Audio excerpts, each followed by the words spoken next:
अगर आप लाहौर से इस्लामाबाद जाना चाहते हैं तो आमतौर पर आपके पास दो ही रास्ते होते हैं, या तो आप ऐतिहासिक जीटी रोड का चुनाव करेंगे या फिर M2 मोटरवे का इस्तेमाल करेंगे। जहां तक जीटी रोड का ताल्लुक है, नक्शे पर तो यह रास्ता छोटा नजर आता है, लेकिन बेपनाह ट्रैफिक, जगह जगह स्पीड ब्रेकर्स और शहरों के रश की वजह से यहाँ वक्त बहुत ज्यादा जाया हो जाता है। दूसरी तरफ M2 मोटरवे का रास्ता पुरसुकून तो है, लेकिन ये घूम कर जाता है, जिसकी वजह से फासला BRH जाता है और आपको लाहौर से इस्लामाबाद पहुंचने में पूरे 4 घंटे लगते हैं। लेकिन दोस्तों क्या हो अगर मैं आपसे कहूं कि अब एक ऐसा तीसरा रास्ता खुलने वाला है जो आपको इन दोनों रास्तों से निजात दिला देगा। एक ऐसा रास्ता जहां न तो जीटी रोड का रश होगा और न ही M2 मोटरवे का लंबा चक्कर, और आप सिर्फ 3 घंटे में लाहौर से इस्लामाबाद पहुंच जाएंगे। जी हाँ, पाकिस्तान में एक नया मेगा प्रोजेक्ट बहुत तेजी से कंप्लीट होने की तरफ बोर्च रहा है, जो जीटी रोड और M2 मोटरवे दोनों का ट्रैफिक आधा कर देगा। हुकूमत पाकिस्तान लाहौर से सियालकोट वाली M11 मोटरवे को आगे बढ़ा रही है। ये नया रूट सियालकोट से खारियान जाएगा और फिर खारियाओं से डायरेक्ट रावलपिंडी और इस्लामाबाद को कनेक्ट करेगा। इस प्रोजेक्ट का सबसे दिलचस्प हिस्सा इसका नया रास्ता है। ये 6 लेन मोटरवे गुजरांवाला, गुजरात, झेलम और गुजर खान जैसे बड़े शहरों के बिल्कुल पास से गुजरेगी। यहाँ तक कि सॉल्ट रेंज की पहाड़ियों को क्रॉस करने के लिए इसमें जदीद ट्विन ट्यूब टनल भी बनाई जा रही है। जैसे ही यह पूरा रूट ऑपरेशनल होगा, लाहौर और इस्लामाबाद के दरमियान फासला 100 किलोमीटर कम हो जाएगा।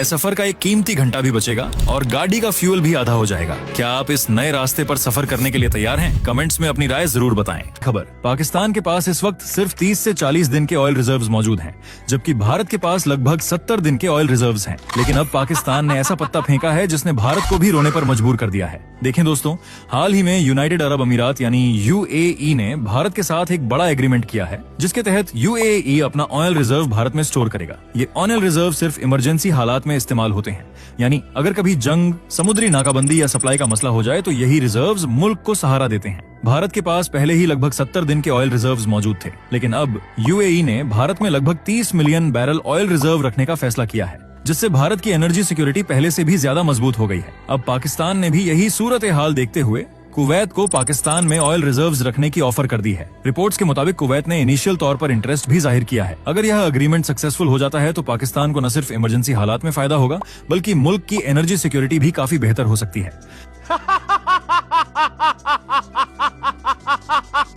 दोस्तों, ये है श्रीलंका, एक खूबसूरत जजीरा नुमा मुल्क जो इंडियन ओशन में इंडिया के करीब वाक़ है। इस मुल्क का दारुल हुकूमत श्री जयवर्धनेपुरा कोट्टे है, जबकि सबसे बड़ा शहर कोलंबो है। दोस्तों, श्रीलंका पाकिस्तान का वो दोस्त मुल्क है जिसने हर मुश्किल वक्त में पाकिस्तान का साथ दिया। श्रीलंका की आबादी तकरीबन 2 करोड़ 20 लाख है, जो पाकिस्तान के शहर कराची जितनी मानी जाती है। पाकिस्तान को ये एजाज हासिल है कि श्रीलंका वो पहला मुल्क था जिसने पाकिस्तान के साथ फ्री ट्रेड एग्रीमेंट साइन किया। 1971 की जंग के दौरान जब भारत ने पाकिस्तान के लिए अपनी एयर स्पेस बंद कर दी थी, तब श्रीलंका ने जंग के खतरे के बावजूद पाकिस्तानी तैयारों को अपने मुल्क में लैंड करने और रिफ्यूल करने की इजाजत दी। श्रीलंका में पाकिस्तान की बहुत इज्जत की जाती है। पाकिस्तान को ऑनर करने के लिए कोलंबो में मौजूद एक पब्लिक ग्राउंड का नाम बानी पाकिस्तान मोहम्मद अली जिन्ना के नाम पर जिन्ना मैदान रखा गया। पाकिस्तान ने भी हर मुश्किल घड़ी में श्रीलंका का भरपूर साथ दिया। सन 2000 में जब श्रीलंका और बागी ग्रुप तमिल ईलम टाइगर्स के दरमियान जंग शुरू हुई तो पाकिस्तान ने श्रीलंकन फौज को ट्रेनिंग और दिफाई ताउन फराहम किया, जिससे श्रीलंका को बड़ी मदद मिली। आज पाकिस्तान श्रीलंका को राइस, टेक्सटाइल, मेडिसिन और कॉटन एक्सपोर्ट करता है, जबकि श्रीलंका पाकिस्तान को टी, कोकोनट प्रोडक्ट्स और रबर एक्सपोर्ट करता है।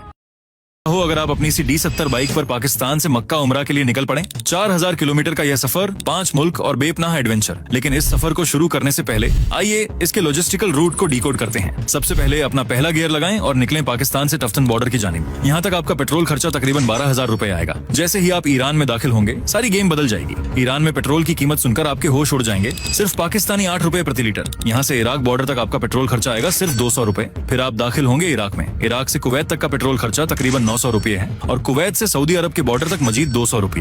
अब आप सऊदी अरब की सरजमीन पर हैं, जहां से मक्का तक पहुंचने के लिए आपको मजीद 4000 रुपए का पेट्रोल दरकार होगा। यानी आपका टोटल पेट्रोल का खर्चा बनेगा सिर्फ 17,300 रुपए। लेकिन रुकें, अब सवाल ये है कि क्या यह सफर वाकई मुमकिन है? आइए इसके कंप्लीट ब्रेकडाउन पर एक नजर डालते हैं। इस सफर का रियल एक्सपेंस पेट्रोल नहीं बल्कि लॉजिस्टिक्स है। ईरान, इराक, कुवैत और सऊदी अरब के वीजास पर आपका तकरीबन 2,50,000 रुपए का खर्चा आएगा। बाइक का पासपोर्ट बनवाने की फीस पर तकरीबन 60,000 रुपए है और सबसे अहम 22 दिन के इस सफर के दौरान रिहाइश और खाने पीने का खर्चा तकरीबन 2,50,000 रुपए बनेगा। अगर हम सब कुछ मिलाएं तो इस सफर का टोटल बजट आपके सामने है, जो कि 5,77,300 रुपए बनता है। तो क्या आप अपनी सी D70 उठाकर इस 22 दिन के अल्टीमेट रोड ट्रिप पर जाने का हौसला रखते हैं, या ये सिर्फ एक ख्वाब ही रहेगा?